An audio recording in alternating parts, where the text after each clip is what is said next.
Welcome to This Week in Warframe, a series where I keep you updated on the past week of Warframe, from announcements made by DE that don't necessarily warrant their own videos to community fan art, posts, and updates. So, without further ado, let's go over DE's announcements and news from the 14th of January to the 20th. First up, we had a tweet from Scott that confirmed that an Atlas and Zephyr rework is underway. Now, we have no information about what changes are being made and what changes have been made in their eyes. We'll just have to wait and see if they showcase it in a dev stream and leave our feedback with what we've seen. Also, for Vault users, Scott did state that they are still working on Vault and are still trying to figure out how they can remove the damage cap without opening up exploits. Next up, we had PrimeTime 193, which, if you haven't seen already, revealed that Equinox will be receiving the ability to regenerate shields for allies upon killing enemies when Mend is active. Now, if you ever played Equinox, you would know that Mend basically did shit all up until the point where you release all these stored stacks. So this change will hopefully make Mend more useful. Now, alongside that announcement of the change, Rebecca and Megan also showed off and explained the augments that will eventually be coming for Harrow, Nidus, Equinox, and Titania. So Titania's augment will increase flight speed and fire rate by 25% for 8 seconds only after using an ability, and can stack up to 4 times, which, if you haven't worked out by now, means that at full stacks will increase your flight speed and fire rate by 100%. As for Harrow, his augment is for his 4th ability, Covenant, and makes it so each landed headshot extends Covenant's critical duration by 4 seconds, basically allowing players to use the increased critical chance for a longer duration, as long as they can sustain the headshots.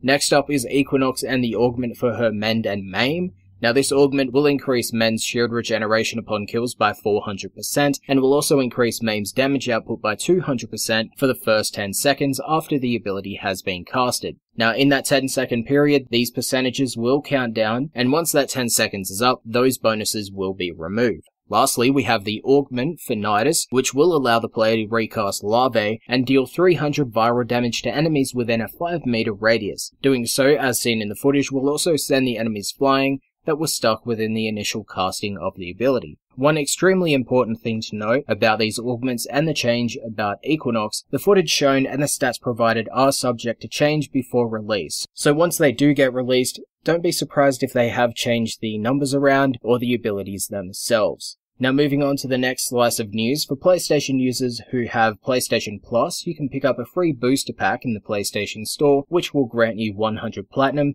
50,000 credits, the Obsidian skin for the Act Magnus, as well as a free copy of the weapon, a 3-day affinity and credit booster, and a Dragon mod pack, which, if you don't know by now, will be deposited straight into your mod section without notice. So to check what mods you get, go into your mod section and sort by recent. Next up, we had update 22.9 on PC, which released Tennogen Round 11 Part 1 of 3 to the PC store, with the other 2 rounds releasing over the next month and a bit. We also received Quartakk changes and a new war within Captura scene, as well as some market changes in there as well. Now, I do have a video covering the update in full, so if you want to learn more about the update, watch that video or just read the forum post. The links to both of those, as well as everything else that I talk about today, are in the description below. Now, it was also announced that console versions of the game will be receiving their first update of 2018, with update 22.8.2 on the 23rd of January. Now, you guys will be receiving the Grineer Ghoul Bounties, which obviously means that Quartakk and the Stubber will be joining in on that update, as well as the Corinth Tenno Pump Action Shotgun and the Gun Sand Fan Weapon. Besides the weapons, you'll also be receiving the Magor Armor Set, Focus 2.5, Personal Quarters, the Apostasy Prologue, the Mass Vitrify Nerf for Gara, Vault's Electric Shield, Dynamic Weather, and a lot more. Now, if you're a console player, I highly suggest reading the forum post on what will be coming in that update, as well as the patch notes when it does go live. Next on the list, we have a comment from DE Marcus in regards to skins on Zor weapons, for anyone interested in that. So to get straight to the point, skins on your Zors won't be happening anytime soon, due to the stats of each individual Zor being tied to the mesh of the specific model, and therefore if you were to put one of the Tennogen skins or DE-created skins onto your custom Zors, the weapon would basically lose all of its stats and be weaker than an Ostron fishing spear, or have the wrong stats for the specific pieces. Now, he didn't state that it won't ever be happening, just that it will take too much time away from other projects, but we may eventually see skins for Zor weapons if they do eventually think about working on it. We then had another comment from DE Aiden in regards to the Ghoul lore fragments,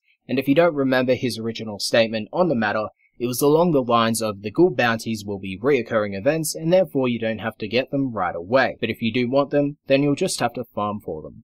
And with his new comment, there's nothing much besides the possibility of Ghoul fragments receiving an increase in their reward chance from each bounty, so for players who want change in regards to the Ghoul lore fragments, I think that's all you're gonna get.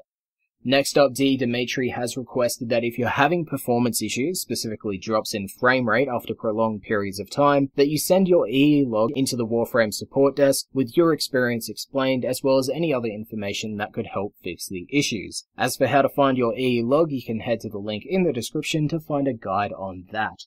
Moving on, we have a few Twitter posts to go over, starting with Rebecca. Now, she has confirmed that Nekros' Shadows of the Dead do not take up enemy spawning space, and also asked that if you have evidence that contradicts that statement, that you submit it into Warframe support with a bug report so that it can be fixed. And another post from Rebecca states that all consoles will be receiving a double affinity weekend sometime this month of January, and if not this month, we'll probably get it next month. So players waiting to level up their shit, get ready for that.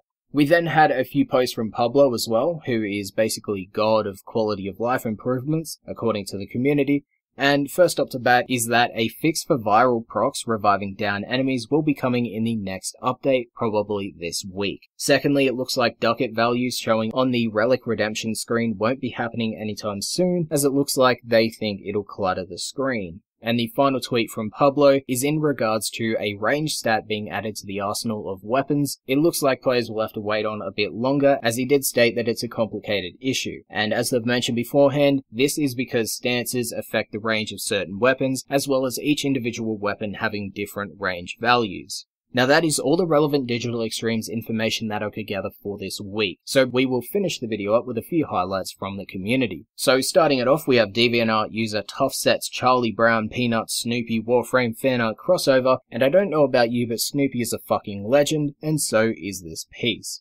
Next up, we have two pieces from Rabbit Entrails on DeviantArt. Their first piece is their view on what each Cephalon in the game would look like if they had their bodies attached to their current shards. And as for the second piece, it's titled Midday Journey, and it's a piece on the Lotus. We then have a piece titled Chain, which is by DeviantArt user Rain Shade, and as you can see, features the upcoming frame Cora and Harrow. Now you can think whatever you want about this piece, I'll just leave whatever I'm thinking to myself. After that, there's DeviantArt user Kuro Kosu's operator piece, which I don't know if it's because it looks similar to my current operator setup, or just their talent, but this piece is one of my favorite that I've covered on this channel. Next up is another DeviantArt piece, this time by Sylphix, titled Valkyr. Now I don't know about you, but once again, this is a pretty sweet piece, and the technique used is crazy. Moving on to Reddit, we have a chibi chroma piece from Zion99's girlfriend, which he shared to the community. And to finish this episode off, here is Nekamus's Prime Phoenix Captura Photoshop edit, which I think we can all agree on looks fucking amazing. Now, as usual, all of the links to everything I mentioned today are in the description, as well as links to all of the creators' artworks that I showed, so if you want to check them out, do so with the links in the description. Now, that is all the relevant Warframe information that I could gather for this week.